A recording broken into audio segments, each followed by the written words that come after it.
Kimenga qui est topé ça va respect belé. Premier album ça que non, il faut que non aujourd'hui Niki Menga Barcelone azara toujours na bolingo Fally Ipupa. Et donc on a il faut to meka ko bon parce que Niki Menga na Fally Ipupa, ça fait un bail que bazara so ensemble été. Mais pourquoi toujours na munoko ya Niki Menga tilelo comme ya Fally Ipupa ezalaka? Parce que au moni faut to belo mobo et un adage mobo loba soki moi si o baboya na mbali no soit mobala boya na mwasi na ye mais tilelo na munoko na kombo mbali on ezalaka c'est que quelque part moto epela kaka on sait quelque part bolingo ezalaka kaka. Et là, c'est pas ça entre Niki Menga, Keina, na Kelian.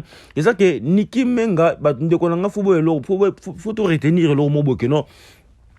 Niki Menga, nenga zana, alingara kondimate ke lelo sinana ketchup nda koma la reine mère par rapport ya bolunga Fally Ipupa.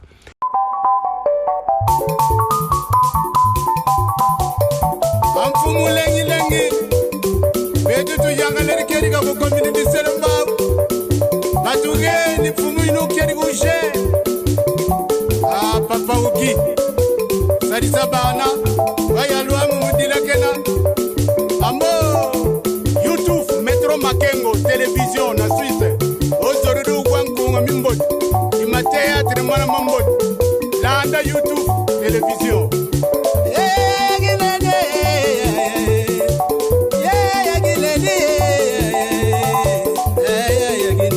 Salon Flori. Mama moimwene. Mama mwene kuna yuyufuna. Roger mwana mama bala. Maganda boyigoyela. Ungeri ki maganda boyigoyela. Ya fisa lengi lengi. Feroze yagine. Feroze makangwe. Feroze makangwe. Metro makengwe. Shadomba. Voilà, merci à tous nos fidèles internautes de Métro Makengo Tapis Rouge. Merci encore une fois. Nandenge Bozali, toujours qu'on continue à renouveler confiance à nous dans la chaîne Nabino. Parce que Bobby Kiabino, Christian Vangoulé, Papa Bombo, Azalara, toujours actif pour la coloquer Nabino d'actualité. Alors aujourd'hui, je dirais un grand merci à tous nos fidèles internautes et nos fidèles abonnés précisément parce que je suis vraiment trop flatté par rapport à mes messages à Bino. Et beaucoup de gens vraiment ébélés de partout dans le monde entier pour réclamer que Christian Vango, mais parlons avec Christian Vango, n'est ici là. Non, nous tous soli dossier il y a Fally Ipupa aujourd'hui et ça bongo na actualité, ça sujet vraiment au battu sur le bela. Et moi je dirais ceci, dès qu'on a mis ça na Sabino ba amoureux à parlons avec Christian Vango que biso to nga koya ko sala analyse soki to filtrer na information na biso et soki pe to zeli no pena ba news na ba détail o zapena solo parce que ça na bande comme so nga ko ça ko sala batali boso ko côté actualité même si soki ba na information te et juste quand ne so batali ba page ne ba commis puis bon ba o tcha ba pilipil na mo na bango et biso ko sala on premièrement parce que Moussa na biso senga roman koluka actualité na source quoi peut que traiter peut que filtrer information auteur longo devant Bino. Alors merci beaucoup encore une fois na bandeko nyoso bazui libaku ya kolanda. Parlons avec Christian Vango na Métro Makengo Tapis Rouge. Alors lelo to kolobela par rapport à ce sujet ils ont dominé l'internet, il y a sortie médiatique, il y a Fally Ipupa, il y a le bas qui va propos, il y a Pesaki par rapport à Ndenge à Efasa, Tatou à Monanae.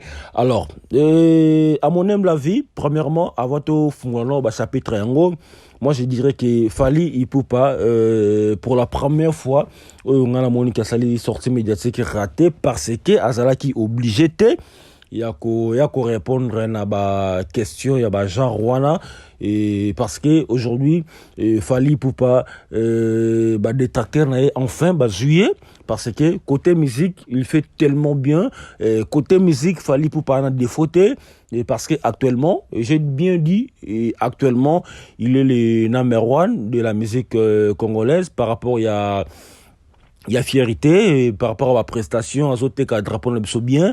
Et Fally Ipupa actuellement, sa musique, ils en a succès, na Congo, peu partout, dans le monde entier, préparé, Formule 07, et les albums, vraiment, et zo bêta, mingi, vraiment, na Kinshasa, zo tambola, oyoka toujours yango. Et bah, copé toyoka peu partout, même, la Europe, la Schengen, la États-Unis, et album, ils ont marché vraiment bien. Alors, aujourd'hui, détracteur, moi je dirais détracteur parce que tant qu'il fallait à l'ongola qui tatou na kombo moi na ye bah toi mais comme ça on sujet moi polémique na les réseaux sociaux fallait l'ongoli kombo keina fallait l'ongoli kombo keina et tambola qui vraiment peut qui en plaire et pourtant biso miming photo ya ko solo ane actualité à musique par rapport formule 7 bimaki et comment ko faire me pas bimisaki comme album légende et comme côté comme c'est Léo et parmi l'album nous bimaki gomme père maestro bimaki et Fally a frappé bango, il faut qu'on se le dise, Fally a frappé bango. Alors comment concurrence on a juste comment qui mango tout comment on a ba fertilité. Alors Fally Ipupa a cédé na yango parce que il était pas vraiment capable et aujourd'hui et sortie médiatique na a PC point de vue na mais ba kenon ndenge mabe ba comment traiter papa mabe boy.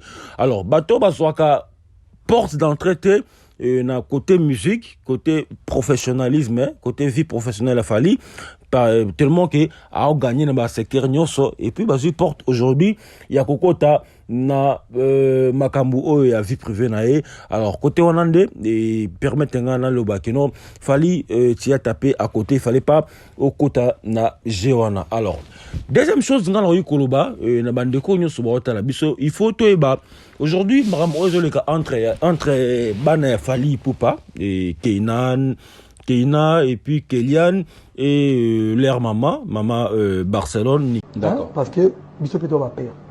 Parce qu'on a non ça va j'ai moi 5 questions avant de répondre. Mon passou là. Yo ndenge osabouye soki. Yo, vous en a 12 ans, vous en a 9 ans. Moi na so qui va 19 ans, il y a moto kolo. Soki maman na yo alobike. Ngai bana nanga nazo considérer bango baza ba orpheline. Non. Et là qui c'est que papa na bango akufa. Donc soki yo a 20 ans et quelques. Oyete olo bana maman na binote. Papa na biso akufa te papa na biso azala. Et là qui c'est nini? Tu cautionnes que papa na bino akufa. Alors un mort ne se balade pas dans la tatouage. Père wana akufa tang bango babomaka yo wana. Okay. Vous comprenez? Ok. Donc père wana oyo akufa na ba tatouage wana. Ako se balader sous biso doit africain maloba.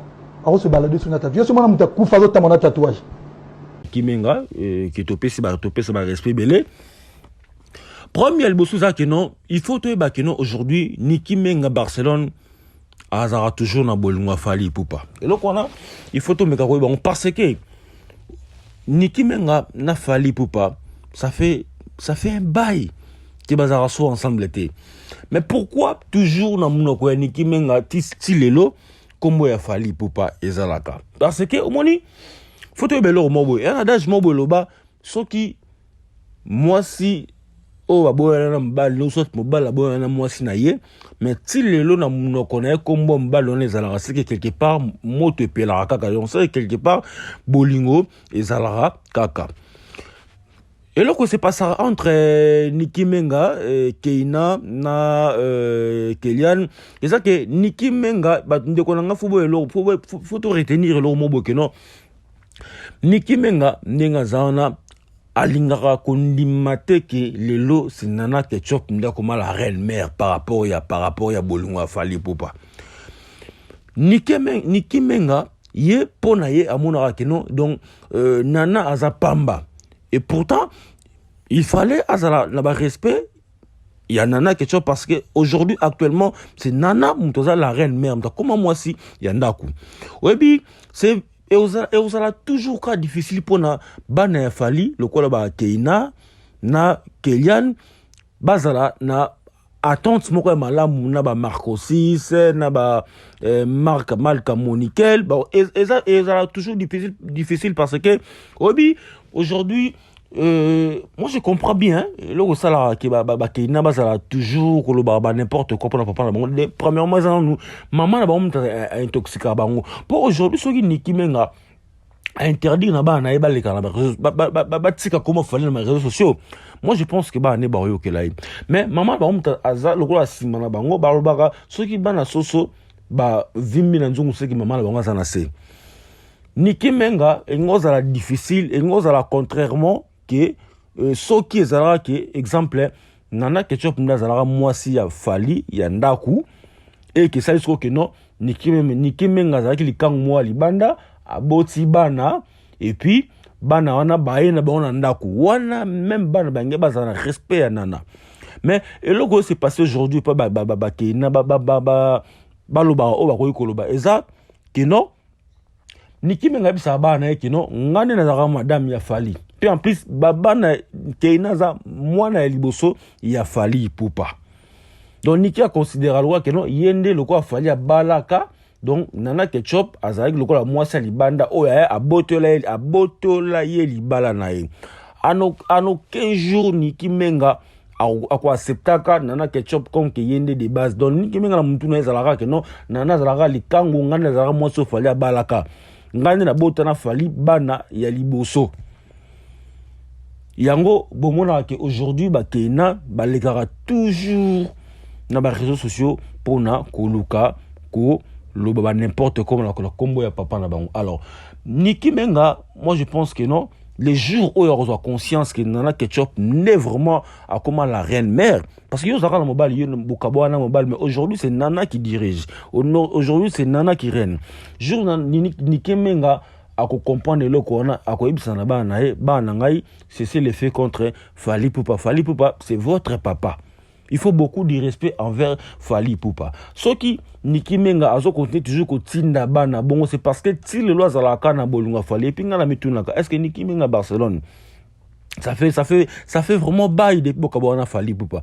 Est-ce que aujourd'hui au comment la mobile msusté ce qui peut comment la mobile est-ce que mobile wana vraiment à supporter que tout le temps Nicki na comme na mnono combo Fally pe moni magam oya Nicki Menga Fally na bana et ça histoire mon boy et ça difficile pour na esla parce que moi je comprends ce que Fally de son côté aza la moi miette ya bolunga Nicki Menga Barcelone le prévané tout pouvait yango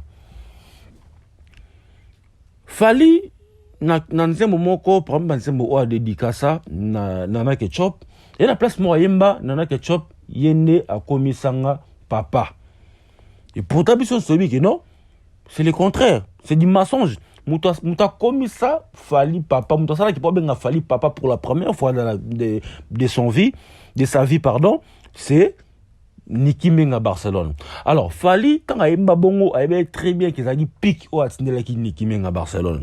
Donc Fally peut azana ba pic mon sala Nicki. Surtout tali pena c'est bien, bon comprendre que ba pic on est sur les corona, les ana mangame belé au biso to ebina 4 si on a té. Nicki a bolunga Fally a bolunga Nicki. Mais comment est-ce que c'est impossible parce que Nicki a mis qui s'arrêter à matara toujours ma PK. Pourquoi Nicki ça la ka Nana Ketchup le silelo? Pourquoi bana wana bakina baleka toujours dans les réseaux sociaux? C'est parce que Nicki a considéré Nana té. Pe e ozala peka passeport na bana nda o bazana nda kusikoyo na bana ba yokana parce que Nicki déjà bisa bana ki no bino yo nous amwana ngali boso. Yazalaki soki moi sali banda yende mtaya yibanga bolingo. Donc lokola Nicki de na basala ki bombanda et ko zala pasi mon aujourd'hui so il fallait balaka tamsu moi simo bo basala ki bombanda na Nicki te. Ingo zala différent.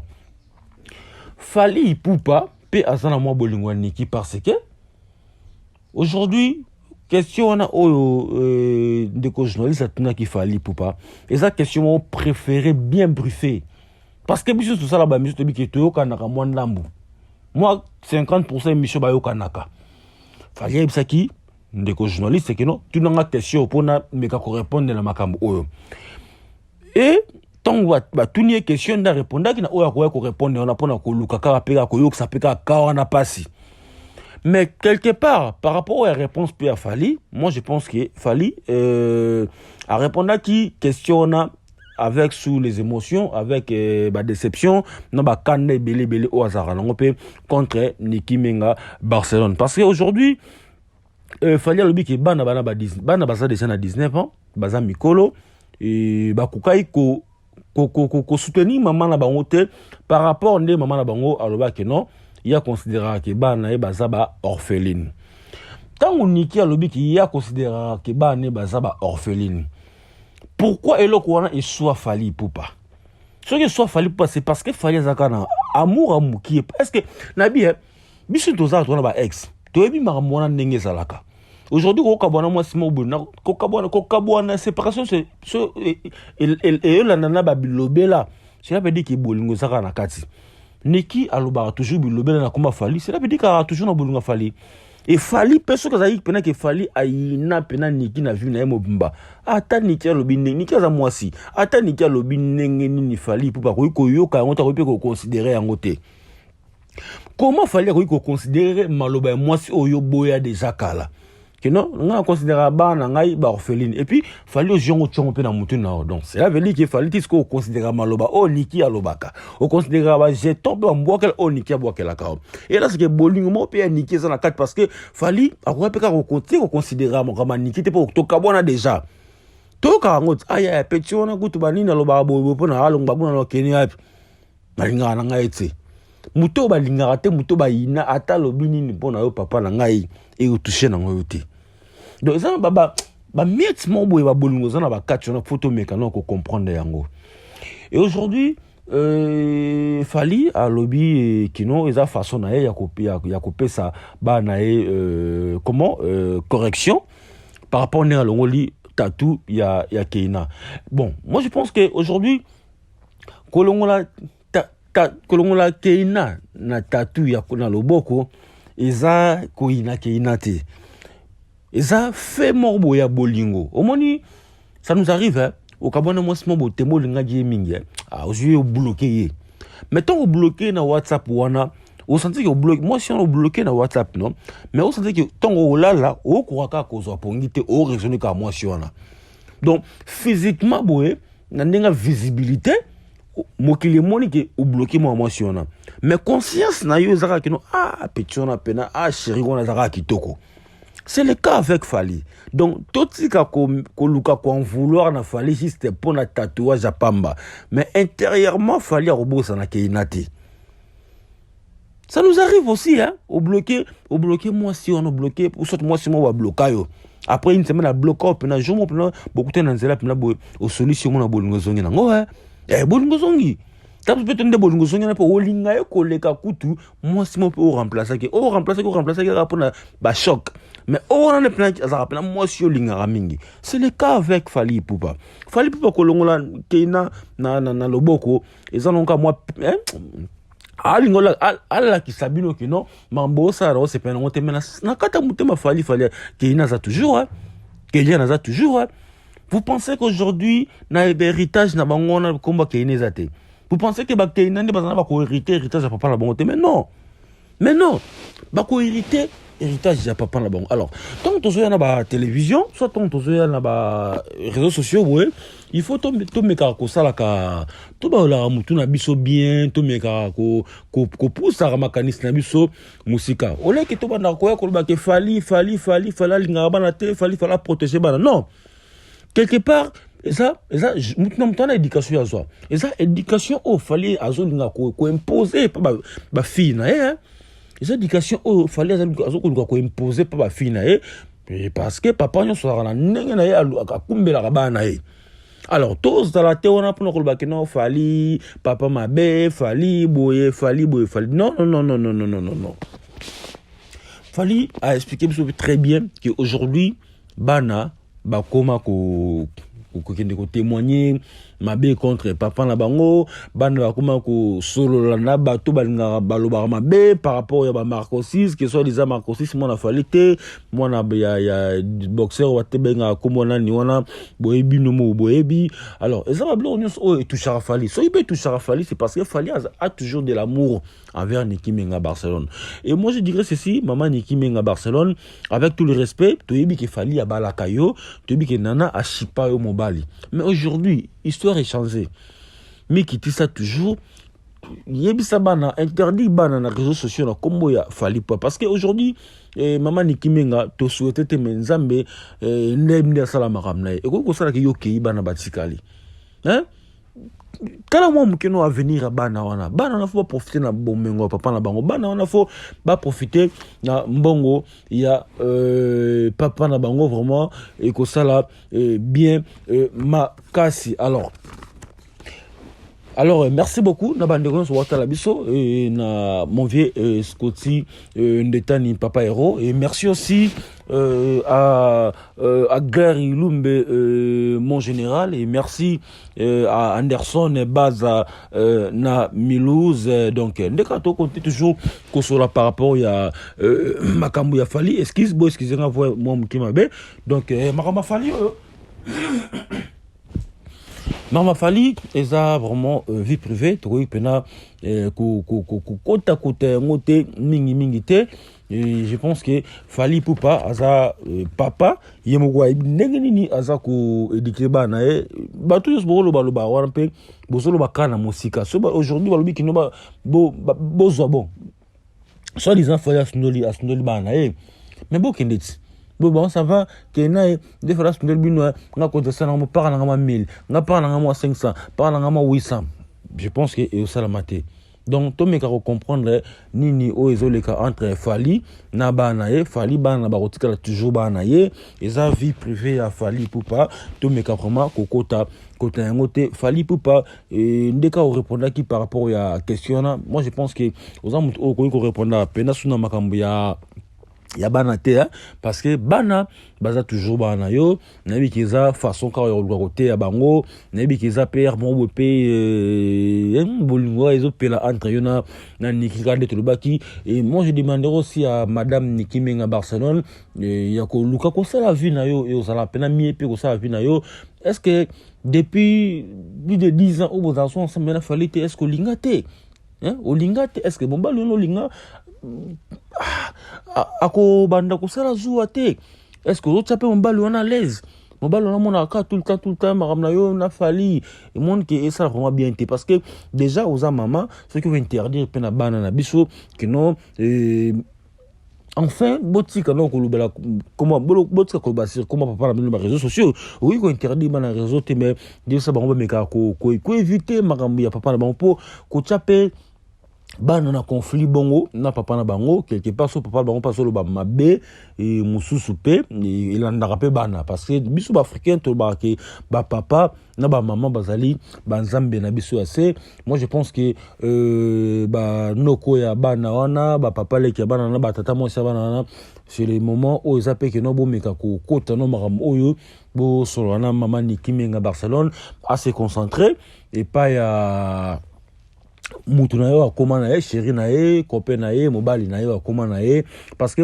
côté qu'on peut banda ko déranger ndeko mobali wana donc c'est un peu ça auto que nous recevoir lelo en tout cas et parlons avec Christian Vangou ils a conception tout cela vraiment avec beaucoup de maturité donc ça ba information auto nga tous libre la source traité en haut et puis toyé ko pesabino alors moi à mon aime la vie je dirais que Fali n'a pas tort par rapport ya ba proposition so oyo aloba ki wana eza façon ya papa azoduka ko éduquer bana azoduka ko imposer respect c'est normal papa nyoso et a frappaka papa nyoso a frappaka place au monde qui est tambola vraiment qui te côté papa nyoso frappaka na kaka et wana kutizana ngo ezana logique et logique que papa faut frapper pona koluka avenir ya bana ezana meilleur et bana eto to vouloir pena bangote bana pas maman ça na bazua maman mta toxique maman na bango a intoxiqué bango a colisi bon esprit wana yango moni kino aujourd'hui bana ba compter toujours aucun esprit au moment la bango la kisi bango oui fallait pour pas dire que bana ba 19 ans ba koki ko landaka maman te mais fallait faut ba kino bana ba komona plus affection maman qui a papa yango il faut ba lobaka o nyoso maman na bango aza ko loba yango moni ke so to boma moto photo boma moto ne pas maman to luka ba noko to luka ba tata mwasi ba so na maman a se concentrer na mobali o akoma na ye a cha moto akitsa moto boma moto na makambo ya fali ipupa bana bazaka bana ya fali aujourd'hui nzamba ko sa makamne Barcelone OK nzamba bengio bana ba otika la paix na difficulté alors tolongoli tatou mais tolongoli makila o ezana kata nso to etambo na ba et pas bana on a te so pasoli aujourd'hui makila ya Keina yango makila Marco 6 yango makila ya Malka Monikel. Alors merci vraiment na Roger Matadi l'international au Asungi Biso pour la réalisation et émission Oyo et merci aussi à Michel Matengo et merci à Hérité Djamba et merci à notre papa le boss Métro Makengo Tapis Rouge et merci aussi à sa charmante épouse Maman Christelle Mbumba et quant à moi je vous dis au revoir.